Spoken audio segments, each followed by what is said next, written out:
Obunkenke nate Ekololo akalulu nga kakubibwa akaani alina okutembeeta paalamenti ye 12 wakati w'omwaka 2026 mpaka ku 2031.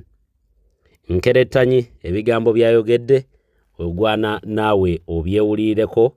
Paul Mwiru naye candidate wa National Unity Platform obululu bwavuddeyo nabwo bwongedde nate okubeera overwhelming ku bantu abali ku ludda oluvuganya n'abali independent abawerako bamuwadde akalulu. Ate ng'ebyo byonna Jacob Oboth alidde banne oba alidde akendo mu banne. Mbikuleetedde tugenda kubeera nga byonna tubyota buliro nkulage embeera nga bweri nate Ekololo. Naye nga tetunnaba kugamba nti nno tugambe Jacob Oboth nga bwawangudde. Njagala ojjukire nti Jacob Oboth y'omu ku baali mu mivuyo egy'amabaati. NRM nno emutembeeta mukadde kano, naye mu mivuyo egy'abo abeenyigira mu bubbi bw'amabaati Jacob Oboth yalimu era y'omu ku baanyagulula amabaati. In fact aga amabaati ye gagambibwa okubeera nti yabba gaalina ku kiyumba kye nga yagakomererako dda era ne bagakuulako ne bagaleeta. Kati ekinnyumidde Jacob Oboth okwewera nti paalamenti eyiye egenda kubeera corruption free. Mutegenda kubeera mu bulyake na bubbi nga bwe ngenda obbikuwa mu bujjuvu ogenda kubeera ng'ate obifuna. Naye njagala tutandike n'akatambi aka Nkerettanyi. Ebigambo bya Nkerettanyi ngenda kubikuwa kubanga njagala ali yatugoberera okole judgment eyiyo, then nja kubawa opinion yange oluvannyuma. In my own opinion, Nkerettanyi tetugenda mutwala bubi oba sigenda kumutwala bubi ku bigambo byayogedde oluvannyuma lw'okwadressinga mwami Yoweri Kaguta Tibahaburwa nga president wa Uganda. Bw'atyo ye n'avaayo n'alangirira nti ku bwa deputy speaker mulaba mutya bwe tuwa muganda wa mwami Yoweri Kaguta Tibahaburwa, kubanga omutanga atuwadde munene nnyo n'atuuka n'okuwaaya abafamire ye, n'atuuka n'okuwaaya abamu ku booluganda lwe. Kati lwaki tetwongera ate owa famire ye? Ebigambo bya Nkerettanyi byetaagamu akadde okureflectingako, but in my own opinion abadde nga amulaga nti after all famire yo yeri buli wamu, ne gwe tunaalonda era ogenda mu manipulatinga, ne gwe tunaagamba nti noono gwe tugenda okuwa oba obwa deputy ndaba ne speaker gwe kennyini watudde n'ab'NRM ne mumwerondera. Kati ffe tugambe ki? Tuwe lumu wa famire yo n'ekyo kiggwe, kubanga n'amagye famire yo yeriyo, buli ministry yonna famire ye era yegenda okubeerayo. Kati ye Nkerettanyi okugyako ng'abamu bagenda mu interpretinga bubi, I think bwe bubaka bw'abadde ayagala okufulumya, yeyo point ye gy'abadde ayagala okuinsinuatinga oba okuggyayo nti famire ya mwami Tibahaburwa agiwadde buli kifo kyonna, agiwadde kumpi buli position. Kati lwaki tetumuleka n'obwa deputy speaker muganda we n'abutwala? Kati nno ebigambo ebyo ngendo tandika nabyo ate ndyoke mbatwale mu birala kuyimu ku bibaddewo Ekololo. Muganda wange obunkenke obuli Ekololo wali ab'NRM newankubadde nga balonda naye tebalonda lwa kwagala. Tebalonda lwa kwagala wabula balonda lwa kubanga mukama waabwe kyekyo kyayagala balonde. Ulira bino. Your Excellency, the President of the Republic of Uganda, thank you for sacrificing yourself for the past 40 years to be the President of the Republic of Uganda. Right, Honorable Speaker, the President has not only sacrificed himself, but he has sacrificed the members of the first family to take on the leadership positions of this family, something that cannot be taken for granted. Right, Honorable Speaker, there seems to be a talent for standing as a sacrifice for the people of Uganda from the first family. I hereby, Right, Honorable Speaker, as per Rule 6, Sub-Rule 1, 2, 3, and 4, and Article 82 of the Constitution of the Republic of Uganda, nominate my candidate. My candidate is not a minister, he's not a prime minister, and neither is he a vice president. And I go on to nominate my candidate, Honorable Sodo Aine Kaguta in a way of appreciating the first family for the tremendous work and sacrifice that they have given to this country. Right Honorable Speaker, by virtue of the fact that the 12th Parliament tends to have the biggest percentage having new members, Aine Kaguta, being from the Kaguta family, stands out to lead us for the deputy speakership role by virtue of the fact that the new entrants of the 12th Parliament are many. And by virtue of the fact that the population of the Republic of Uganda, Right Honorable Speaker, with more than 80% below the age of 40 years, I think my candidate stands out at the age of 46 to represent the biggest population of the Republic of Uganda. I beg to nominate. Ye nga mwami Tibahaburwa ategedde nti Nkerettanya abadde amuwuttula indirectly nga bw'ayitiridde okuwa ebifo abafamire ye era nga abafamire ye bw'abatadde mu buli kifo kyonna eky'ebyobufuzi mu ggwanga kagabeere magye n'ebitongole byonna ebirala. Kati nno nga tuvuddeyo njagala ate tutunuleko ku bibimu ku bibaddewo nga Jacob Oboth alayira. Ekintabudde mu bigambo bya Jacob Oboth y'omu ku balyake, naye ate agambye nti agenda kubeera ne corruption free parliament era mbu parliament ye tegenda kutambulira ku pokopoko, tegenda kutambulira ku bigambo bya nawulidde. Era mu kanyomero ke kamu njagala ku appreciating abali ku ludda oluvuganya n'abo abali independent abayimiridde emabega wa Paul Mwiru afunye obululu 6. Eyo nebeera great achievement, naye nga njagala okubawa reminder nti ffe tetwagala kubeera ku ludda luvuganya, ffe twagala kubeera nga we are in control of the government of Uganda. Twagala kubeera mu control ya gavumenti. Nti bino byonna nga bikolebwa mujjukire nti tukyalina okubanja declaration form, tukyalina okulabika nti buli kintu kyonna Electoral Commission kye yakola Mankwetu tukijjayo mu lwatu, buli omu n'akitegeera. Bwe babanga ddala abaami bano bali sure nti baawangula akalulu, baali badde already baawanikadde ebyo ebyava mu kulonda, baali badde already baateekayo dda declaration form, abantu ne bakola comparison okugerageranya n'okutegeera ebituufu bye biriwa. Naye pressure gye bayina teyina alina. Kati bali mu kulonda, bwe bamala okulonda baagala babaga amateeka amalala era nga gonna gaba gagenda kugira bannayuganda oba oli awo n'okubajjako eddembe lyabwe. Mulindiire parliament y'Oboth egenda kuba nkambwemu era bwe tutalwana nnyo kufuna nkyukakyuka immediately. Parliament y'Oboth mwandiwulira n'etteeka nga parliament ababaka be balonda president w'eggwanga. Mulinde mu kabanga katali kawala. Etteeka eryalema okuyitira ku mulembe gwa Mongo kuba Amongo baamumanya way back in 2022 baamutegeera bamanya ono Amongo mukujjukujju nnyo, Amongo muyaaye nnyo yandifundikira nga atubbyeko ekintu. Ababaka bamuwulirira mu nnyo nga gye nkomye okwogerera mwami Tibahaburwa babutagwa mu Anita Amongo yali ajja kumuwambako ekibiina ky'NRM nga tategedde. Yembeera eno eriwo kuba Amongo yabadde alangiridde nti 2031 taddamu active politics. Yabadde olwo ayeetegekera ntebe enkulu gye yali ayayaanira. Bo bano babala ebibalo byabwe naye nga oludda lw'enkyukakyuka ate tebalutunuulidde. Era Anita Amongo abadde n'abantu mu byokwerinda bya manipulating edda nga mission ye ya 2031 ng'abibala nti kati waddamu okufuuka speaker wa parliament adde mwanyagulule omunyago guli oguli heavy gwanayangwirwa okumanipulating abo bonna abamwetolodde. Njogera ku mwami Tibahaburwa n'abali mu magye. Kati wano wetwogerera bibi n'ebimu ku Oboth byayogedde naye nga katumala okufuna n'ebivudde mu kalulu n'okulayira wamu byonna tubigatte kanywa ate ndyoke nkomewo twongere okumulungula n'okunnyonnyola ku by'obwa deputy byo biri bitya. Paulo Mwiru 1, Paulo Mwiru 2, Paulo Mwiru 3, 4, 5, 6, 7,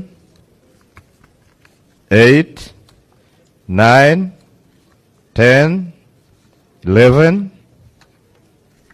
12, 13, 14, 15, 16, 17, 18, 19, 20, 21, 22, 23, 24, 25, 26, 27, 28, 29, 30, 31, 32, 33, 34, 35, 36, 37, 38, 39, 40, 41, 42, 43, 44, 45, 46, 47, 48, 49, 50, 51, 52, 53, 54, 55, 56, 57, 58, 59, 60.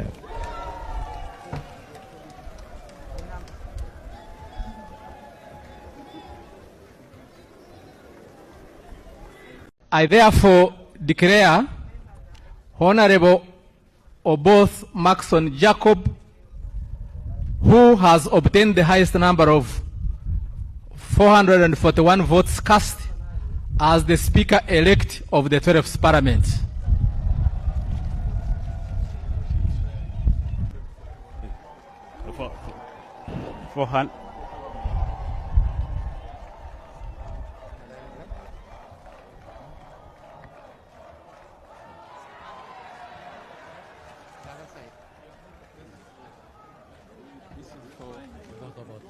The total number of ballot papers contained in the ballot box were 519. Total number of members who have abstained from voting, I have 0. Spoiled ballot papers, there are 3. Honorable Oboth Maxon Jacob polled 441 votes. Honorable Mwiru polled 60 votes. Honorable Mao Nobat polled 15 votes. Muwulidde ekikoleddwa ku Nobat Mao teyabaddewo nti agenda kuwangula. Mission ya Nobat Mao akyagiriko. Bino Mao byabalimba mbuno ali mu kulwanagana ne gavumenti mbu era Nobat Mao akyali ku mission ya kutta bululu nti ne kuwa speakership yalabye ng'obululu obwo okubuwa Paul Mwiru 15 ye yabugwana lwakiri abutte. Mukategedde ke kakodyo ka Nobat Mao tewali kalala lwakuba nti bannayuganda olumu tutera okubikanyuga ettale ne tutabifaako. Mao omulimu gwe gwa kubeera mediator wakati w'abali ku ludda oluvuganya na kulegitimizinga bikyamu eno gavumenti ye NRM byekola gwe mulimu gwa Nobat Mao omutongole. Kati katugende mu video eno katono tumale okubifuna ne bino. I, Oboth Maxon Jacob, swear in the name of the Almighty God that I will at all times well and truly serve the Republic of Uganda in the office of the Speaker, and that I will support and uphold the Constitution of the Republic of Uganda as by law established. So help me God.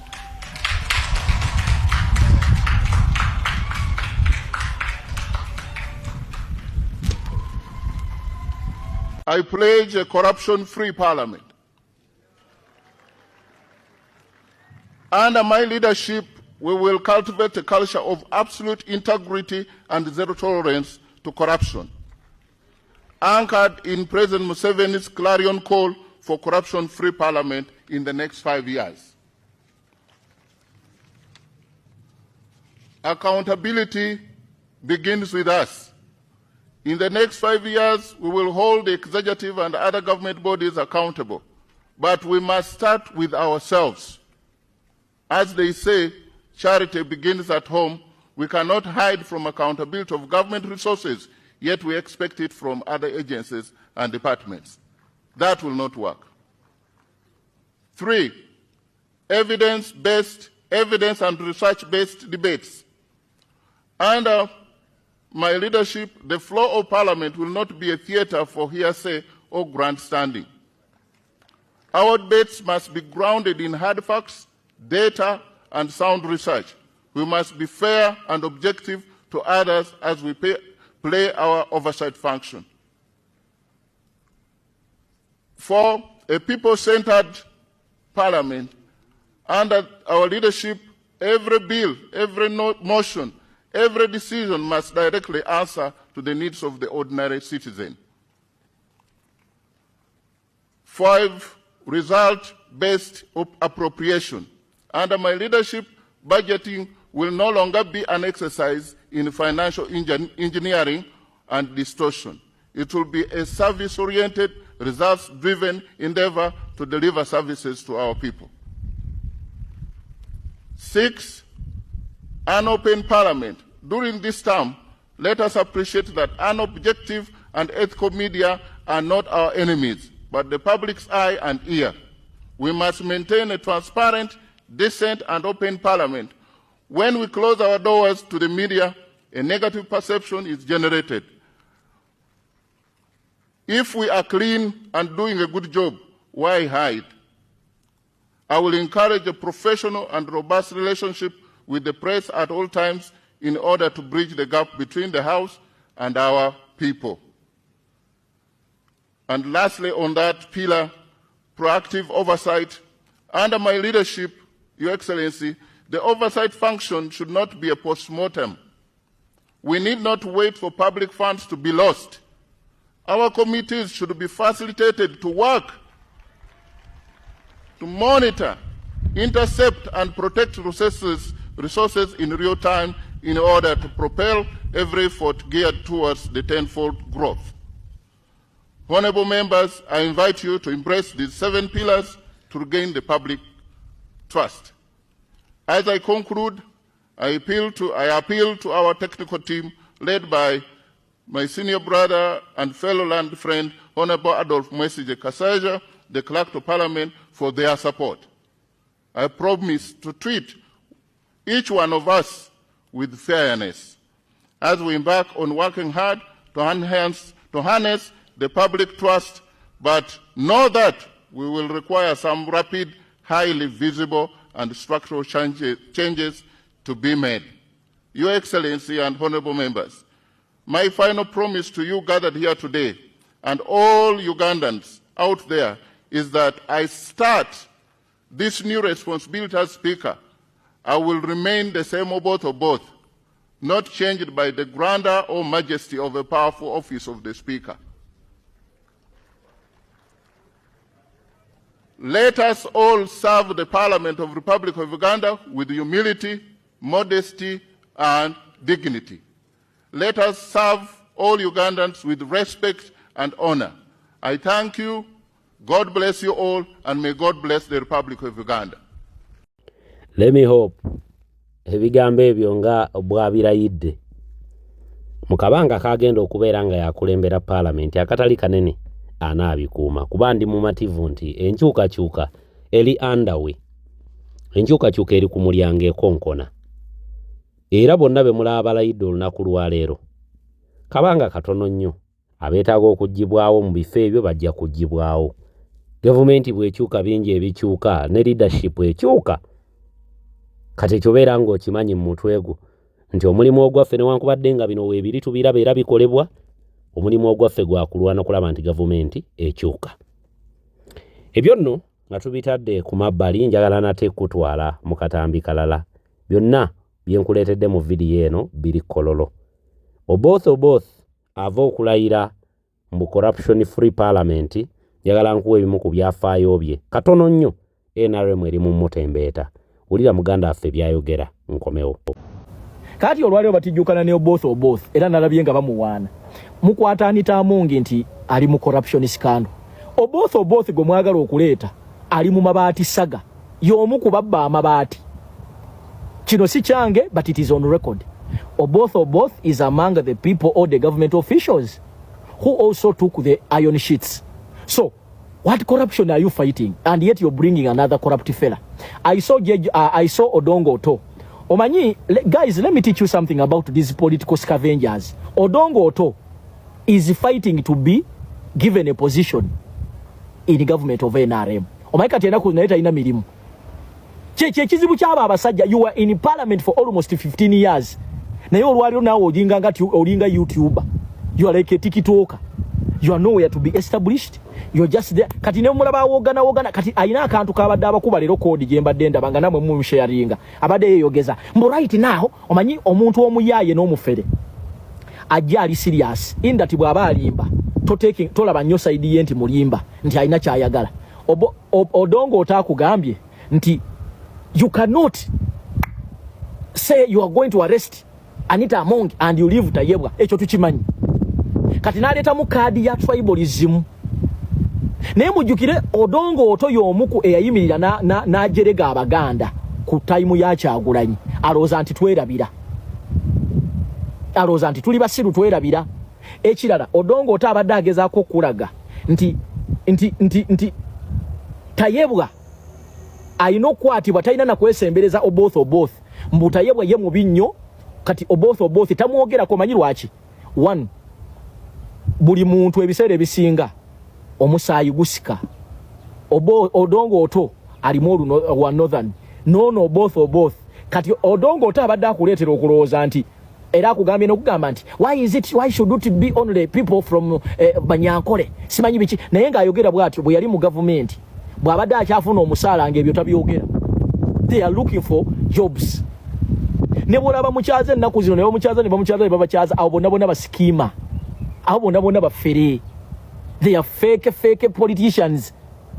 Olwalira akulaga rot obubi obuli mu government bwe yali mu government nga MP yabubalaganga kubanga yali alya nabo.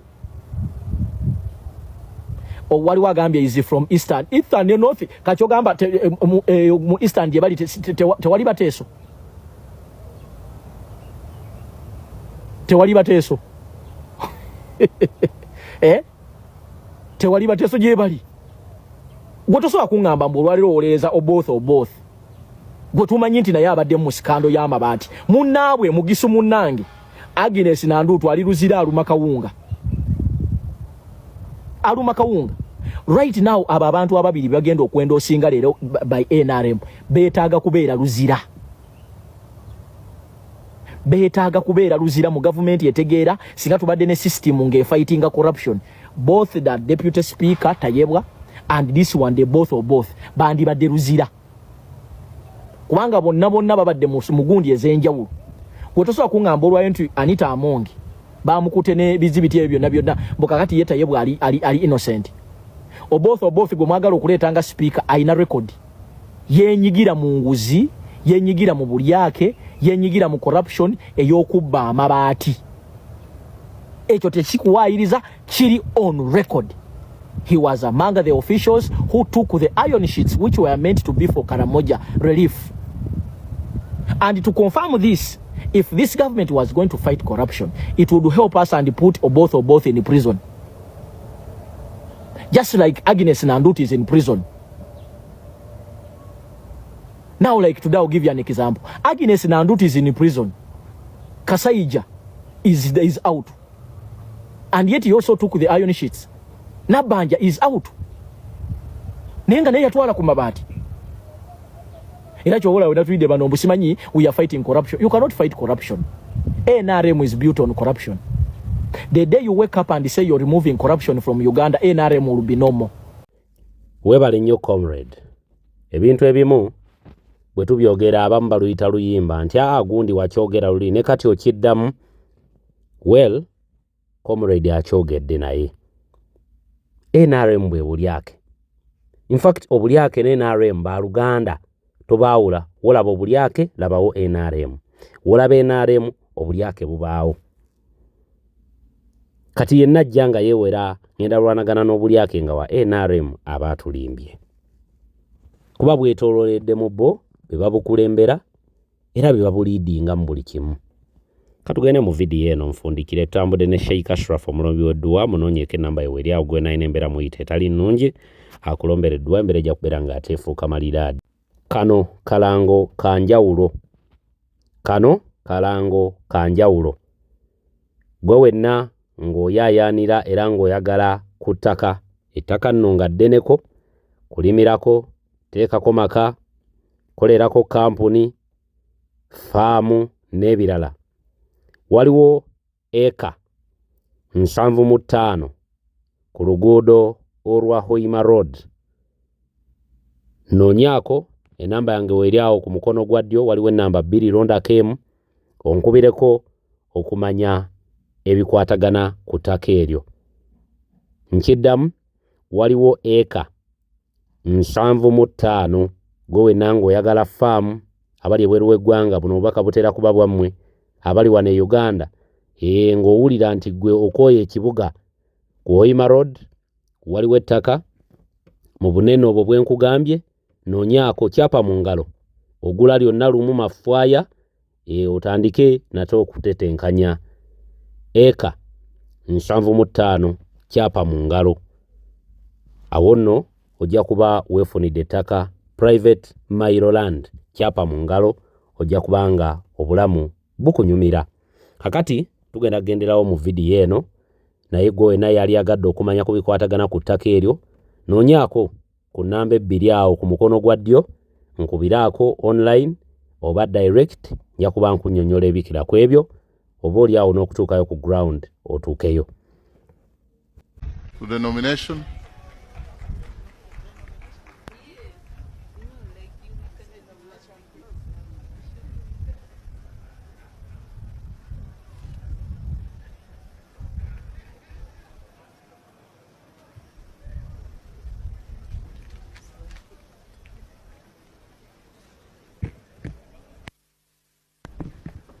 Thank you very much, Right Honorable Speaker.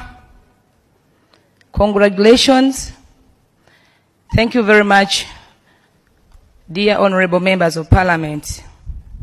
Right Honorable Speaker, in the spirit of restoring sanity in the 12th Parliament, I hereby accept my nomination for the position of Deputy Speaker of Parliament for the 12th Parliament. Thank you very much. Nominate Honorable Nyakato Asinas, Member of Parliament Hoima City, for the position of Deputy Speakership of the 12th Parliament of Uganda, 2026-2031.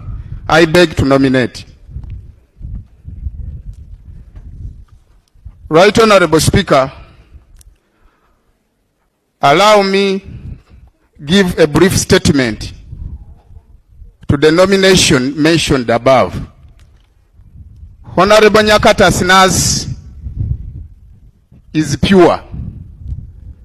She is holy.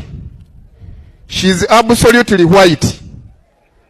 It is from this equity background that I rise with profound honor and a deep sense of duty to second the nomination of a colleague, a patriotic, a nationalist, and a proven servant to this House. Right Honorable Speaker and colleagues, Honorable Nyakata Asinas, a woman member of Parliament, Hoima City, is a person fit to the office of high dignity in this country as Deputy Speaker of the Republic of Uganda.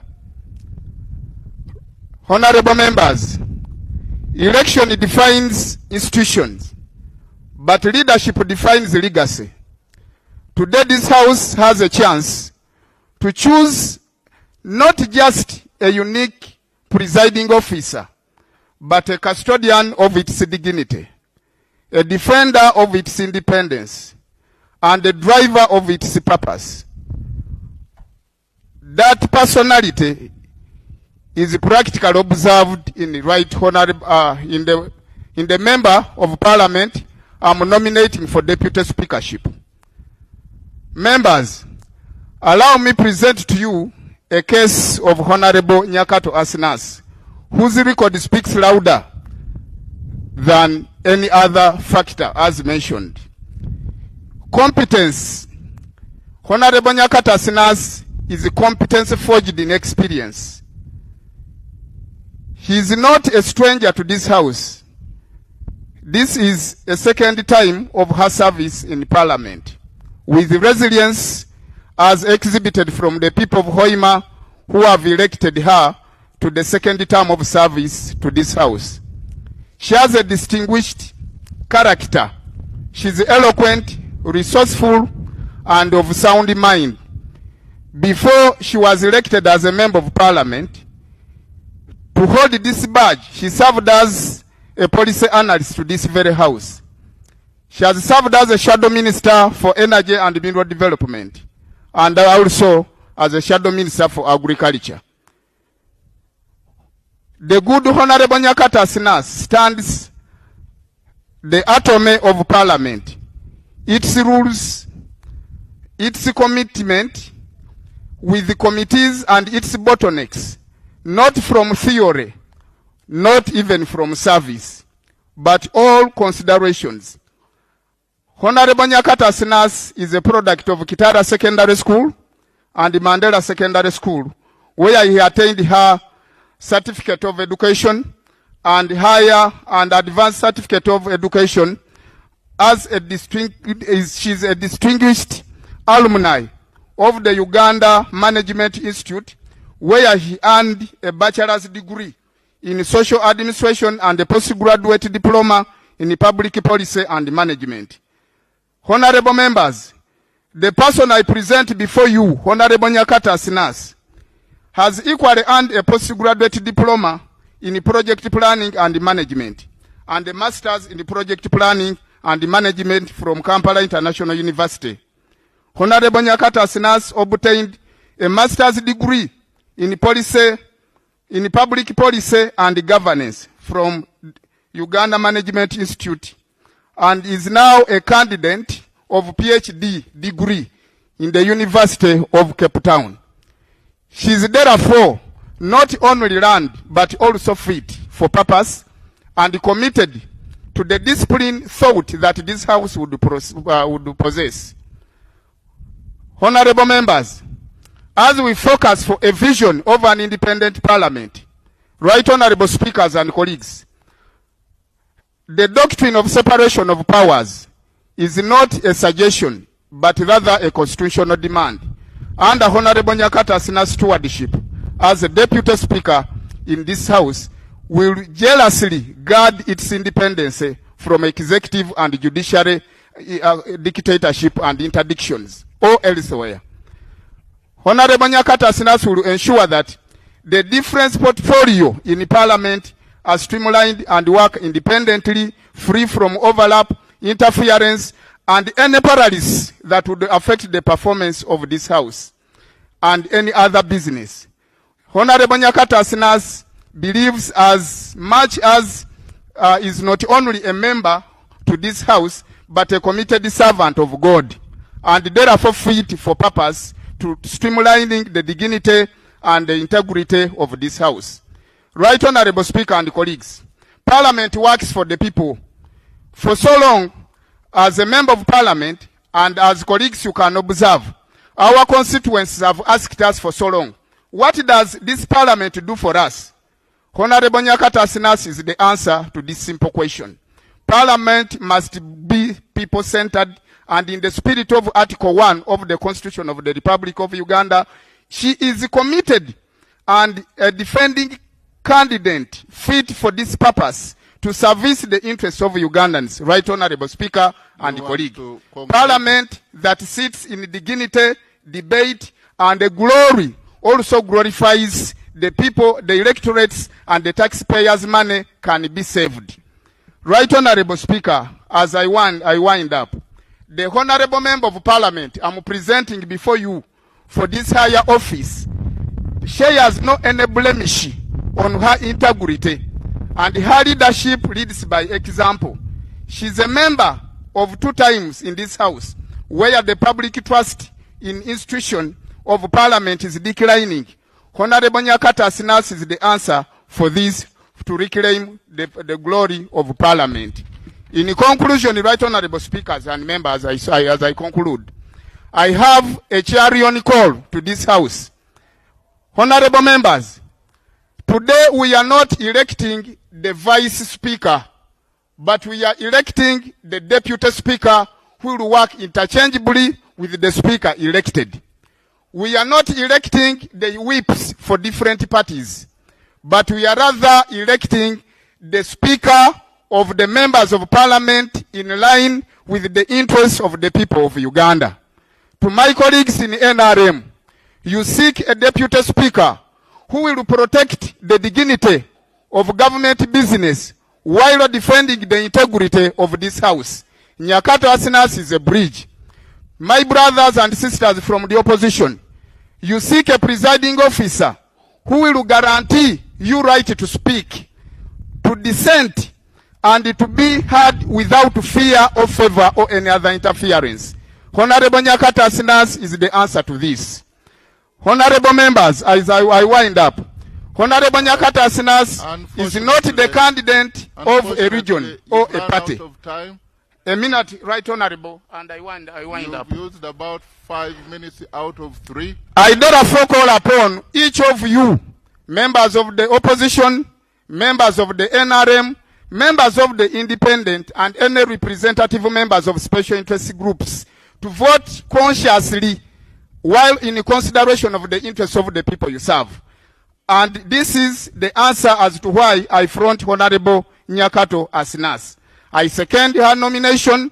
I talk about her nomination in the name of the people, in the interest of the people of Uganda, in the voice of the people of Uganda, and the spirit of the people that the Uganda I want. I do hereby recommend you, honorable members, to vote for the candidate that I present before you in the voice of the people and the voice of the God. Vox Populi, Vox Dei. Honorable Nyakato Asinas, a fitting candidate to the 12th Parliament as a Deputy Speaker. Seconder? Well, I thought he said he is seconding. No, I am seconding. So who is the nominator? That is the nominator. He said he was seconding and talking about the candidate. But Come right Honorable Betty, go ahead. I would take it that you are seconder. Thank you, Right Honorable Speaker. Your Excellency, the President of the Republic of Uganda, Right Honorable Speaker, our Lordship, the Chief Justice of Uganda, colleagues, the members of Parliament, I'm here to second the candidature of Honorable Nyakato Asinas for the deputyship of the 12th Parliament of Uganda.